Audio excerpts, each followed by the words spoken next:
Bonsoir. Pour commencer, est-ce que vous pouvez vous présenter à nos étudiants? Mon nom est Alain Contant. Je suis avocat à la retraite. Et depuis combien de temps habitez-vous à Montréal? Depuis ma naissance, il y a 67 ans. Je viens de parents qui sont nés à Montréal, de grands-parents qui sont nés à Montréal, et certains de mes arrière-grands-parents sont nés à Montréal aussi. OK. Donc, Montréalais Un vrai, de longue un date. vrai. De longue date. Et donc, on va parler brièvement du Vieux-Montréal. À quelle fréquence vous trouvez-vous dans le Vieux-Montréal? Moins maintenant parce que je suis à la retraite. Mais de l'âge de 25 ans à 55 ans, j'étais avocat. Le palais de justice est dans le Vieux-Montréal, mon bureau était dans le Vieux-Montréal, et on y allait souvent. OK. Et est-ce que vous y allez maintenant ou Moins. moins? Moins. OK. Et autrefois, c'était juste pour le travail? Bon, ça a commencé, la première fois, c'était en 1964, j'avais 13 ans, aller voir le Château Ramsay. Le Vieux-Montréal, à l'époque, n'était pas quelque chose qu'on voyait avec un avenir. Alors même le maire Drapeau voulait faire une grande autoroute. On allait détruire pas mal de choses. Il y avait des stationnements partout, des parkings partout. Et puis ensuite, quand j'ai eu 17-18 ans, bien là, les jeunes, on allait dans le Vieux-Montréal. Plage Jacques-Cartier, l'hôtel Nelson, l'hôtel Iroquois. Mais ça commençait à peine à être rénové. Ça commençait. Il y avait quelques excentriques qui achetaient des maisons et qui les rénovaient. Mais c'était plus facile d'avoir, comme disait un de mes confrères, c'était plus facile d'avoir un martini dans le Vieux-Montréal qu'avoir un litre de lait. Et maintenant, pour vous, quelles sont les caractéristiques du quartier? Comment est-ce que vous... C'est un quartier hyper touristique. Mhm. Comme vous savez, maintenant, on parle de tourisme de masse, on ne parle plus seulement de tourisme. Alors, il y a des tonnes de gens, la musique, c'est la fête, mais ça, c'est partout dans toutes les grandes villes. Il y a beaucoup de rénovations, il y a des condos, on construit, et on y loge de plus en plus aussi. Il y a des très, très beaux endroits, mais la rue Saint-Paul, par exemple, est une rue hyper active du mois de mai jusqu'au mois de novembre. OK. Et quels sont pour vous les attraits touristiques les plus importants et pourquoi? Bien, la ville de Vous en avez Montréal, déjà le fait? vieux Montréal, c'est là où la ville a commencé. Mais vraiment, on sait exactement où. On sait où est le premier cimetière. On a même trouvé la première tombe, les premières églises. Tout ça est là. Alors, c'est le côté historique, le palais de justice, l'hôtel de ville, l'église Notre-Dame, qui est une grande église, une basilique, qui était la première paroisse. Alors, il y a tout ça. Et puis, il y a des édifices historiques aussi. Mais ça a été, jusqu'à il y a peut-être une trentaine d'années, il y avait très peu de résidents. Il y en avait eu autrefois, et c'était des pauvres qui habitaient là. Les riches n'habitaient plus dans le Vieux-Montréal. Les riches montaient. Par exemple, ici, c'est le quartier McGill, là, c'est le centre-ville. Ben, James McGill, qui est venu d'Écosse, avait une maison dans le Vieux-Montréal, à côté du château Ramsay, mais il y avait sa maison de campagne, son estate. Country Estate était ici, un peu plus bas, là, où est McGill maintenant. C'était la campagne. Quand ma maison a été construite en 1863, c'était la campagne. La rue arrêtait à Sherbrooke.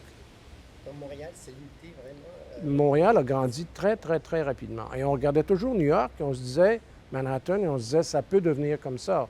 On voyait ce qui se passait. Dieu merci, c'est pas arrivé. Et je pense pas que ça va arriver. Donc, le Vieux-Montréal a beaucoup changé. Ben, ça dépend quelle année on prend. Depuis, je dirais, 1975, quand je suis devenu avocat, 76, oui. Par exemple, tout à côté du Vieux-Montréal, il y a un square qui s'appelle le square Victoria, la place Victoria. Mais en 75, tout ça était un stationnement. Et autrefois, il y avait un très beau square, là, comme à Londres, avec des arbres, avec des fontaines. Maintenant, on a recréé tout ça. Donc, on a fait revivre le Vieux-Montréal. OK. Et c'est surtout habité de plus en plus. OK, donc il y a plus de résidents maintenant. Ben oui, par exemple, sur la rue Saint-Jacques, qui s'appelait St. James Street, les Anglais avaient appelé ça St. James Street, il y avait les hôtels, il y avait surtout des banques, des compagnies d'assurance. Personne n'habitait là. Maintenant, ces vieilles maisons, ce sont des tours, 4, 5, 6 étages, ont été transformées en condominiums. Et c'est une vie différente. OK. Ah oui. Donc, et à votre avis, quel est l'avenir du quartier? Est-ce que ça va continuer comme ça? Ça va continuer comme ça. Je pense qu'on ne permettra pas la construction de tours dans le vieux Montréal comme tel. Autour, oui, mais les tours trop hautes, non. C'est pas mal terminé, ça. Vous avez mentionné la différence entre le tourisme et le tourisme de masse. Oui. Pouvez-vous Ben, vous savez, expliquer un tour... peu Bon, la distinction? en Europe, en Angleterre. Les gens qui avaient de l'argent, les aristocrates, la grande bourgeoisie, faisaient de grand tours, notamment en Italie surtout, aussi en Grèce, en France. Mais ça, c'était une petite minorité. Mais même à l'époque, on trouvait qu'il y avait trop de touristes.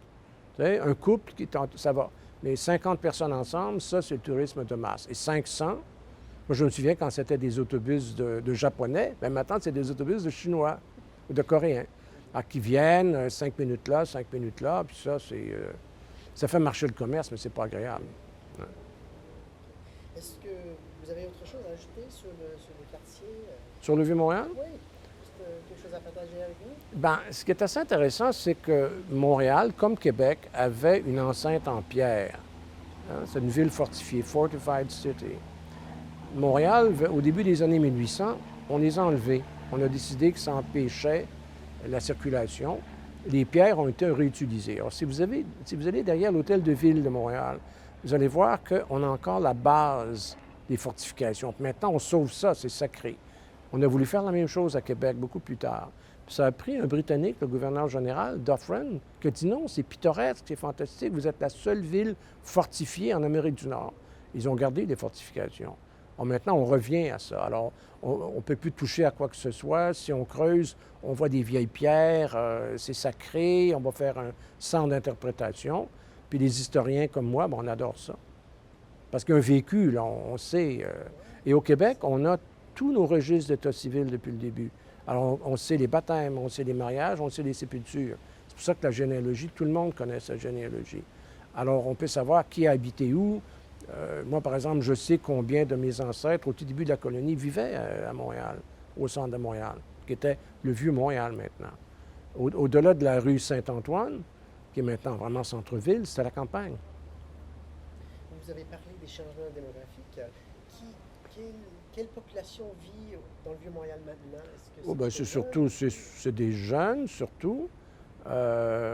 C'est des Montréalais, je dirais. Montréal est autrefois on disait la deuxième ville francophone du monde. Je pense que Kinshasa maintenant l'a rattrapé. Là, mais Montréal demeure une ville francophone.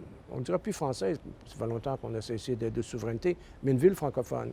Il y a toujours un côté un peu délicat à ça, c'est de s'assurer que les immigrants qui viennent apprennent le français et l'utilisent. Par exemple, on a des élections qui viennent à Québec, et c'est un des thèmes, ça, parce que les gens ne font plus d'enfants. Comme vous savez, la société occidentale, les couples, lorsqu'ils sont en couple, ne font pas d'enfants.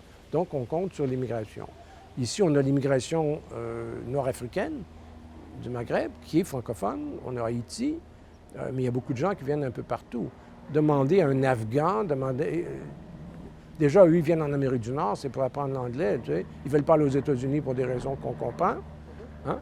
Mais, alors, c'est compliqué un peu, ça. Mais les gens s'entendent assez bien là-dessus. Merci beaucoup. C'est tout? C'est tout. Gosh! C'est bien. OK. Oui. Combien de temps on a mis? Oh, 15 minutes, même pas. 15 minutes.